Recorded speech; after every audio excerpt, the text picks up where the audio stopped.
Film की शुरुआत में एक जख्मी लड़की घबराई हुई जंगलों से भागते हुए एक घर के अंदर आती है। जैसे वह आई थी घर उसी का लग रहा था और वह जाकर बेड के नीचे छुप गई। उसे डर लग रहा था। एक औरत उसके पीछे पड़ी हुई थी जो दरवाजा खटखटाकर कहती है, गायत्री बाहर आओ। आखिर दरवाजा खुल भी जाता है और गायत्री बहुत ज्यादा घबरा जाती है, लेकिन दरवाजा खोलने वाली औरत गायत्री को ढूंढ नहीं पाती और बाहर चली जाती है। गायत्री ने सुकून का सांस लिया, पर यह सिर्फ कुछ सेकंड के लिए था। अचानक से एक शैतानी हाथ ने उसके मुंह पर हाथ रख दिया और अगले ही पल दिखाया गया कि कोई अजीब सी पावर गायत्री को घसीटकर जंगल में वापस ले जाती है। सीन कट होकर हमें दो लोगों को चेस खेलते दिखाया जाता है। इसमें से आदमी को तो हम देख पा रहे हैं, लेकिन सामने वाली लड़की को नहीं। आदमी कहता है कि मिस गायत्री अपने काम में बहुत ज्यादा प्रोफेशनल है, पता नहीं सब ठीक होने में कितना टाइम लगेगा। तब सामने वाली लड़की कहती है, तुम्हें सब्र करना होगा। तो आदमी उससे पूछता है, कितना सब्र? 20 साल हो गए इंतजार करते हुए। ये लोग किस बारे में बात कर रहे थे यह भी नहीं बताया गया। यह सीन यहीं से कट होकर हम देवी नाम की एक लड़की को देखते हैं जो बहुत ज्यादा गरीब है। अपना घर चलाने के लिए वह इंटरनेट सप्लाई का काम करती है।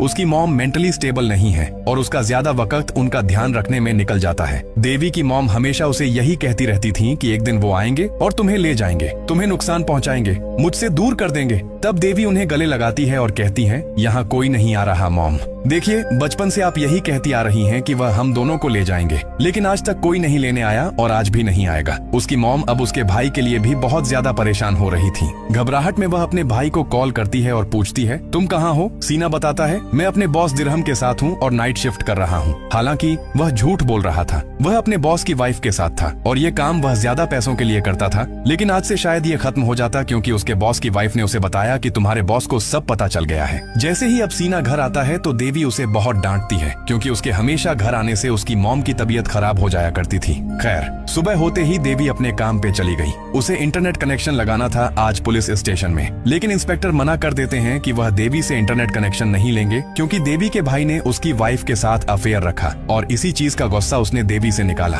खैर, अब रात का वक्त दिखाया जाता है। देवी अपनी मॉम के साथ सो रही थी। अचानक उसे अपने पर्दे पे किसी के होने का एहसास हुआ। उसने बाहर जाकर देखा तो बाहर कोई नहीं था, लेकिन अचानक से दो नकाबपोश आदमी उसके घर दाखिल हो गए। उनमें से एक आदमी देवी को बांध देता है और दूसरा आदमी उसकी आंखों के सामने उसकी मॉम को टॉर्चर करना शुरू कर देता है। इतने में ही सीना के बॉस की कॉल आती है इन अनजान लोगों के पास और वह इनसे सीना के बारे में पूछता है तो वह बताते हैं कि सीना घर पे नहीं है। देवी समझ गई थी कि उनके साथ जो कुछ भी हो रहा है सीना की वजह से ही हो रहा है। अब दिरहम अपने आदमियों से कहता है, सीना नहीं है तो उसकी मॉम को मार दो ताकि उसे पता चले कि उसने किया क्या है। अपने बॉस के कहने के मुताबिक वह लोग सीना की मॉम को बाथ टब में डुबाकर तड़पा तड़पा कर मार देते हैं। देवी भी चुपचाप अपनी मॉम की मौत का तमाशा देखती रही। सुबह होने पर पुलिस तो उनके घर आई, लेकिन इंस्पेक्टर तो खुद सीना का बॉस था। एक पावरफुल पैसे वाला आदमी, उसके ऊपर कोई केस नहीं बना। वो किसी मुश्किल में नहीं आया, लेकिन इनकी लाइफ तबाह हो गई। देवी अब अपना सारा गुस्सा सीना के ऊपर निकाल रही थी। वो सीना को घर से निकालना चाहती थी, लेकिन अगर ऐसा भी करती तो वह खुद किसके पास रहती? उसके पास उसके भाई के अलावा कोई भी नहीं था। रात में देवी उदास होकर अपनी मॉम का सामान चेक करने लग जाती है, जिसमें उसे पुरानी फोटोज भी मिली।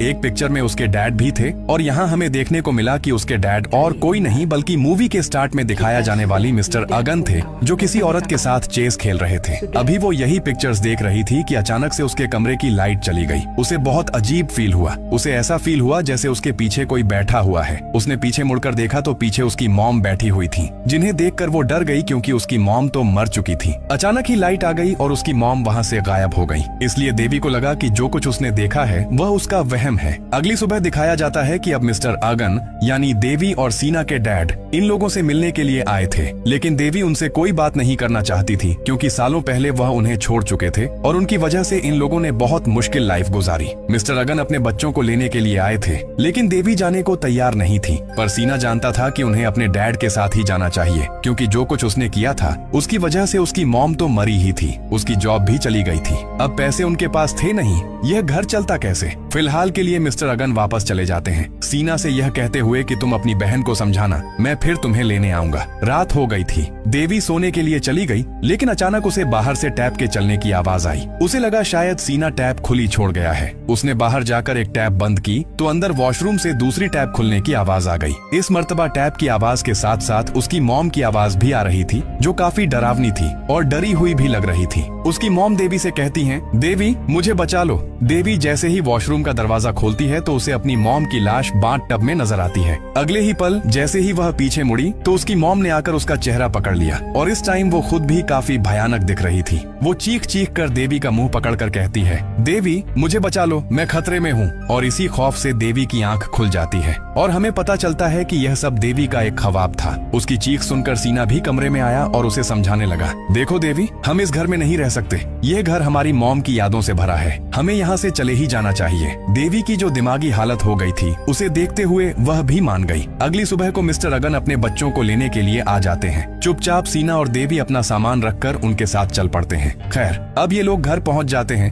और घर पहुंचने पर मिस्टर अगन यानी इनके डैड इनको मिलवाते हैं एसटी से, जो इनके घर की मेड थी और सारा काम संभालती थी। अंदर जाकर ये लोग अपनी ग्रैंड मदर मिस गायत्री से मिलते हैं और यही वही गायत्री है जिसे हमने मूवी के स्टार्ट में देखा था। उसके साथ जो कुछ भी हुआ था लेकिन फिर भी वो आज जिंदा थी। खैर खाना खाने का टाइम आ जाता है और गायत्री इनको अपने घर का ट्रेडिशन बताती है कि उनका घर और उनका सारा कारोबार पीढ़ी दर पीढ़ी औरतें ही संभालती हैं और औरतें ही संभालती आई हैं और औरतें ही फैमिली को भी लीड करती हैं। गायत्री बताती हैं कि मेरे बाद देवी ये सब तुम्हें संभालना होगा। खैर दिखाया जाता है कि रात में सीना इस पूरे घर को एक्सप्लोर करने लग जाता है। एक्सप्लोर करते हुए वह एक ऐसी जगह पर पहुंचा जहां पर बहुत सारी अजीबोगरीब पिक्चर्स को पिन किया हुआ था और इनमें से तो कुछ औरतों के मुंह पे क्रॉस का निशान भी बनाया गया था। एकदम से इसी दीवार के साथ लगा दरवाजा जोर जोर से खटखटाने लगा, ऐसे जैसे उसके अंदर कोई हो। इससे पहले कि सीना उसे खोल लेता, यहाँ पर एसटी आकर उसे रोक देती है और बताती है कि यह उसकी ग्रैंड माँ का सीक्रेट रूम है और इसे खोलना मना है।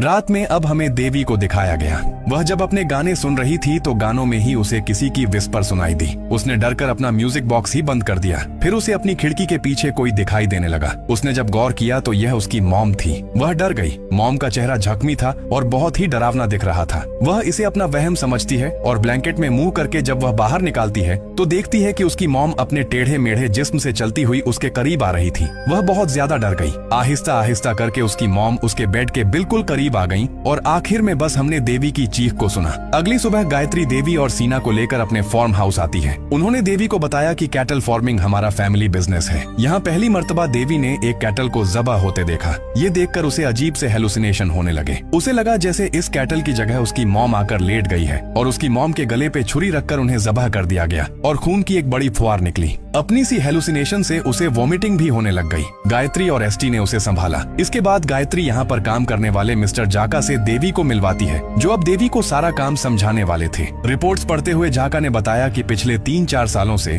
पता नहीं क्यों लेकिन हमारा बिजनेस लॉस में है। देवी ने बिजनेस की हिस्ट्री पढ़ना शुरू की तो उसे पता चला कि उसकी ग्रैंड माँ गायत्री 1935 से इस बिजनेस को हैंडओवर किए हुई थी। ऐसा कैसे पॉसिबल था? क्या वह 100 साल से भी ज्यादा बूढ़ी थी? इतनी बूढ़ी तो वह दिखती भी नहीं थी। खैर अब हमें घर का सीन दिखाया जाता है जहाँ पे गायत्री और एसटी बात कर रहे थे। एसटी ने गायत्री को बताया कि इन दोनों के आ जाने से कैटल फार्म काफी अच्छा हो गया है। कैटल्स की सेहत भी बेहतर हो गई है, लेकिन अब आपकी सेहत खराब होती जा रही है। हमें और देर नहीं करनी चाहिए इनहेरिटेंस के प्रोसेस में। बाहर से गुजरते हुए सीना को उनकी बातें मशकूक लगी तो वह सुनने लग गया, लेकिन गलती से उससे कुछ गिर गया तो एसटी को उसके बाहर होने का पता चल गया। इससे पहले कि एसटी देखती, वह कमरे के साइड पर छुप जाता है। सीना जल्दी से अपनी बहन देवी के पास आता है और उन्हें बताता है कि ग्रैंड माँ बीमार है और वह इनहेरिटेंस की भी बात कर रही थी। मुझे लगता है यहाँ कुछ अजीब चल रहा है, लेकिन देवी उसे रिलैक्स करते हुए कहती है उनकी उम्र 100 साल से भी ज्यादा है। देखो वह 1935 से कैटल फार्म चला रही हैं। बूढ़े लोग बीमार हो ही जाते हैं और ऐसी बातें करते हैं। खैर वह यहाँ से तो चला जाता है, लेकिन बाहर जाकर देखता है कि उसके डैड से सीक्रेटली उनकी फैक्ट्री का मैनेजर मिलने के लिए आया था। इधर देवी भी किचन में अपनी चाय बनाने के लिए चली गई और जब वह चाय बना रही थी तभी उसे विंडो में से किसी की अजीब विस्परिंग की आवाज सुनाई दी। उसने पीछे मुड़कर विंडो में देखा तो वहाँ उसकी मॉम थी, जिन्हें देखकर वह बुरी तरह डर गई और जैसे ही पीछे की तरफ मुड़ी तो उसने देखा कि वहाँ एसटी थी, जिसे एक मर्तबा फिर न पहचानने की वजह से उसने चीख मार दी। खैर एसटी ने उसे रिलैक्स किया और पूछा क्या बात है। उसने एसटी को कुछ नहीं बताया, उल्टा एसटी से ही सवाल कर लिया कि क्या गायत्री ग्रैंड माँ 1935 से वह फैक्ट्री चला रही है। एसटी ने हैरान होकर पूछा तुम्हें यह बात किसने बताई? तो उसने बता दिया कि मुझे जाका ने यह बात बताई। एसटी ने कहा किसी की बातों पे यकीन मत करना। तुम्हारी ग्रैंड माँ से, तुम्हारे डैड से और उनके बिजनेस से बहुत लोग जेलस हैं। ऐसी ऊंट पटांग की अफवाहें फैलाते रहते हैं वो।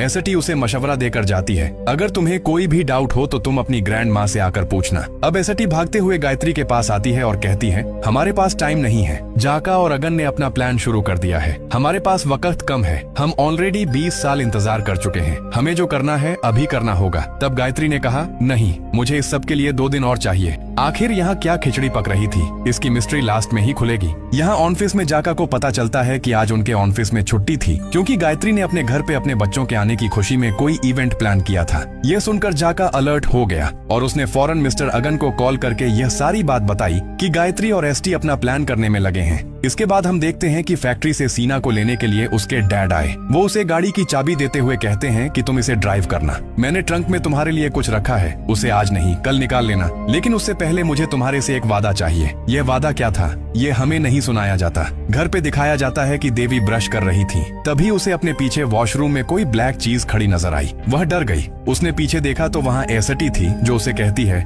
आपको आपकी ग्रैंड माँ बुला रही है। मीनवाइल हम देखते हैं कि एसटी और मिस्टर अगन दोनों ही चेस खेलने के लिए बैठ गए थे। यहाँ गायत्री देवी से काफी सारी बातें कर रही थी, जैसे उसकी आदतों के बारे में, उसके गाने सुनने के बारे में। वो उसे अपनी भी म्यूजिक कलेक्शन दिखाती है और यहाँ एक गाना प्ले करके उसके साथ डांस करने लग जाती है। देवी सबसे काफी खुश थी, लेकिन अचानक से गायत्री बेहोश होकर गिर गई और बाहर हमें दिखाया गया कि मिस्टर अगन एसटी से चेस हार गए। उसके बाद एसटी जब कमरे में आई तो गायत्री उन्हें बेहोश मिली। देवी और एसटी ने मिलकर उन्हें बेड पे लिटा दिया। देवी ने पूछा, इन्हें क्या हुआ है? तो एसटी ने बताया, ये बीमार हैं और अक्सर ज्यादा काम करने की वजह से बेहोश हो जाती हैं। यहाँ एसटी उसे यह भी बताती है कि गायत्री के मरने के बाद उसे ही पूरे फैमिली को लीड करना है और बिजनेस भी चलाना है। सीन कट होकर हम देखते हैं कि जाका दोबारा मिस्टर अगन से मिला है और उनके पास इस टाइम एक बॉक्स है। जाका ने उसे पूछा, ये सब करना इतनी जल्दी ही क्यों जरूरी है? तो मिस्टर अगन ने कहा, तुम नहीं देख रहे सारी चीजें कितनी जल्दी बदल रही हैं। कैटल फॉर्म की हालत उनके आते ही कितनी बेहतर होने लगी। असल में मेरे दोनों बच्चों के आते ही मेरी मॉम के अंदर का डीमन जाग गया है। यानी यहाँ सारी मूवी का ट्विस्ट रिवील हो रहा है कि असल में गायत्री के अंदर एक डीमन था। बार बार देवी को जो चीज नजर आती थी वह इस घर में रहने वाला डीमन ही था और यह एंटिटी इस खानदान की सिर्फ औरतों के अंदर ही रहता है, जैसे पहले गायत्री के अंदर रह रहा था और गायत्री के बाद अब यह देवी के अंदर जाएगा, क्योंकि बार बार गायत्री और एसटी उसे यही कहते थे कि इनहेरिटेंस को तुम्हें ही संभालना है। साफ समझ आ गई थी सब कि अब गायत्री के अंदर जो डीमन था वह देवी की बॉडी में जाना चाहता था। जब से देवी यहाँ आई थी गायत्री की तबीयत खराब रहने लगी थी, क्योंकि डीमन उसे अंदर से खाने लगा था। उसे अब एक नई बॉडी, एक जवान बॉडी चाहिए थी। एसटी भी गायत्री के साथ इन रिचुअल्स में मिली हुई थी, लेकिन अगन और जाका नहीं। अगन और जाका तो इस सब को रोकना चाहते थे। अगन अपने बच्चों की जान बचाना चाहता था। हम देखते हैं कि अगन अपना पास वह सीक्रेट बॉक्स लेकर घर आ गया है। इस सीक्रेट बॉक्स के अंदर एक अजीब सा चाकू है जो काफी पुराना लग रहा है और साथ ही उसकी और उसकी मॉम की पिक्चर्स। यहाँ वह रोने लग जाता है और हमें उसके इरादे पता चलते हैं कि वह अपनी मॉम को पॉसेस्ड हालत में मारना चाहता था, ताकि उसके साथ उसका डीमन भी मर जाए और देवी और सीना को कुछ न हो। अब इससे पहले कि मिस्टर अगन अपना प्लान पूरा कर पाते, एसटी पहले ही आकर उसकी गर्दन में स्टैब करते हुए उसे जान से मार देती है और फिर उसकी लाश को घसीटते हुए कहीं दूर ले जाती है।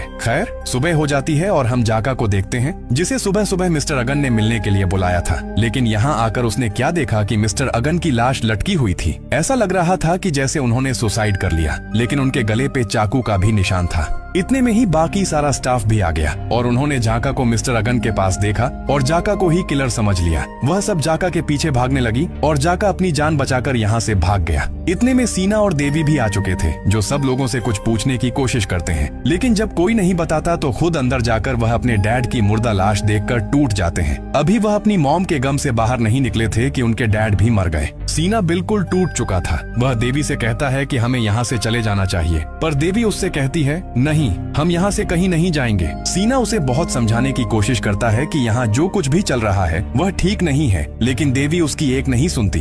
इतनी ही देर में एसटी सीना के पास आकर सीना को बता देती है कि यह सब कुछ झाका ने किया है। वह एसटी की बात ही सुन रहा था कि उसे किसी अननोन नंबर से मैसेज आ गया कि मुझे स्लॉटर हाउस में अकेले मिलो। सीना भी यहाँ से चला गया और अब हमें देवी को उसके रूम में दिखाया गया। वह अपने मॉम डैड की पिक्चर लिए फूट फूट कर रो रही थी और तभी उसे पीछे से अपनी मॉम की आवाज सुनाई दी। उसने सोफे पे देखा, उसकी मॉम बहुत अच्छी हालत में बैठी हुई थी और बस यहीं पर वह टूट गई। वह अपनी मॉम के पास गई और उनका हाथ पकड़कर वह रोने लगी। उनकी गोद में सर रखकर वह उनसे शिकायत करने लगी कि आप यहाँ से क्यों चली गईं? और हमें दिखाया गया कि असल में उसने सर अपनी मॉम की गोद में नहीं रखा था, बल्कि उसने सर रखा हुआ था एक डीमन की गोद में। असल में यही वह डीमन था जो देवी को पॉसेस करना चाहता था। यहाँ हम देखते हैं कि सीना को और किसी ने नहीं बल्कि जाका ने ही बुलाया था, जो उसे सारी हकीकत बताने की कोशिश कर कर रहा था। उसके घर में चलने वाली मिस्ट्री को बताने की कोशिश कर रहा था, लेकिन सीना अब सुनने को तैयार नहीं था। उसे भी यही लगता था कि मिस्टर अगन को मारने वाला और कोई नहीं बल्कि झाका ही है।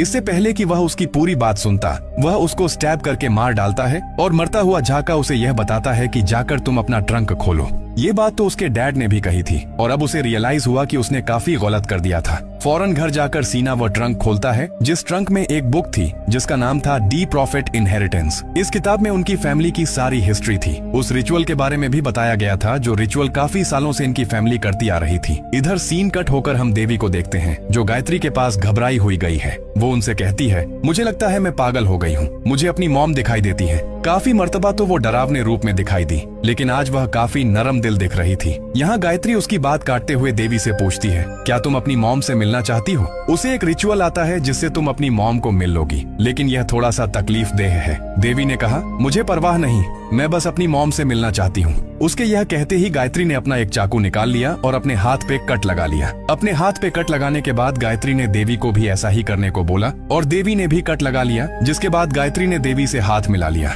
बाहर सीना यह सारा रिचुअल पढ़ रहा था। किताब में लिखा था कि ऐसा करने से वह एंटिटी एक जिस्म से दूसरे जिस्म में चली जाएगी और यह रिचुअल तभी शुरू होगा जब फैमिली में एक नई पीढ़ी में औरत आएगी और वह देवी थी जो अब आ चुकी थी। सीना सब समझ गया था। उसकी बहन की जान खतरे में थी। उसने यह भी पढ़ लिया था कि रिचुअल पूरा होने के बाद उसके भाई को सैक्रिफाइस के तौर पर मार दिया जाता है। उसे अपनी जान की फिलहाल परवाह नहीं थी, लेकिन वह देवी को बचाना चाहता था, पर उसे क्या पता था कि अब तक देर हो चुकी है। गायत्री ने अपना रिचुअल कर दिया है। सीना अब देवी को पागलों की तरह घर में ढूंढ रहा था। देवी उसे उसके कमरे में नहीं मिलती तो वह दूसरे रूम में जाता है जहाँ पर देवी बेहोश थी। इर्द गिर्द अब चारों तरफ खून ही खून था। सीना परेशान हो गया और देवी को उठाकर इस घर से दूर भागने के लिए निकला। इससे पहले कि वह गाड़ी से यहाँ से निकल जाता, पीछे से एसटी आकर उसके सर पे वार कर देती है और वह भी यहीं बेहोश हो जाता है। इन्हें जब होश आया तो यह लोग सफेद रंग के कपड़ों में थे और एसटी भी उसी जैसे कपड़ों में थी। और यहाँ पर एक सीक्रेट रिवील हुआ कि एसटी इनकी नहीं बल्कि डीमन की सर्वेंट थी। वह डीमन की पूजा करती थी और डीमन के लिए ही काम करती थी और डीमन के लिए ही वह अब इस रिचुअल को परफॉर्म करने वाली थी और सीना का सैक्रिफाइस देने वाली थी।